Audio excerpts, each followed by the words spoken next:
জাতীয় নাগরিক পার্টির খুলনা বিভাগীয় প্রধান এবং শ্রমিক শক্তির কেন্দ্রীয় সংগঠক মোতালেব শিকদারকে গুলি করার ঘটনা ঘটেছে। আজ সোমবার বেলা 11:45 দিকে খুলনায় দুর্বৃত্তরা তাকে লক্ষ্য করে গুলি চালায়।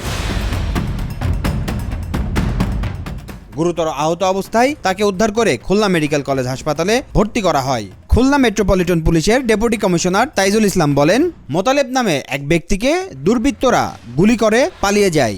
উপস্থিত জনতা তাকে উদ্ধার করে প্রথমে খুলনা মেডিকেল কলেজ হাসপাতালে নিয়ে যায়। সিসিটিভি ফুটেজ থেকে পাওয়া তথ্যগুলো পর্যালোচনা করে তদন্ত করা হচ্ছে। দ্রুতই আইনি প্রক্রিয়া সম্পন্ন করা হবে। এখানে বিভিন্ন জায়গায় ব্লাডের দাগ দেখতে পাই এবং বুঝতে পারি যে এখানে ঘটনা ঘটেছে এবং আমরা আমাদের পিছনে যে ঘরটি রয়েছে সেখানে আমরা ঢুকি এবং দেখি যে সেখানে বিভিন্ন স্থানে মাদকের বিভিন্ন ধরনের উপকরণ, বিশেষ করে আপনার ইয়াবা, তারপর বিদেশি মদ এবং বিভিন্ন ধরনের মেয়েরাও এখানে আসতো, বিভিন্ন সময় মেয়েদেরকে নিয়ে আসতো এবং গতকালও ওরা এসেছিল এবং এখানে বিভিন্ন ধরনের অসামাজিক কার্যকলাপ হয়েছে এবং ওদের ভিতরে কোনো অন্তঃকন্দলের কারণে আজকে এই শুটিংয়ের ঘটনা ঘটেছে।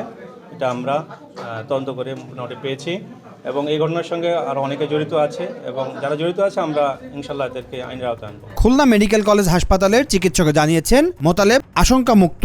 তার কানের এক পাশে গুলি ঢুকে চামড়া ভেদ করে অন্য পাশ দিয়ে বের হয়ে গেছে। News desk, Asian television.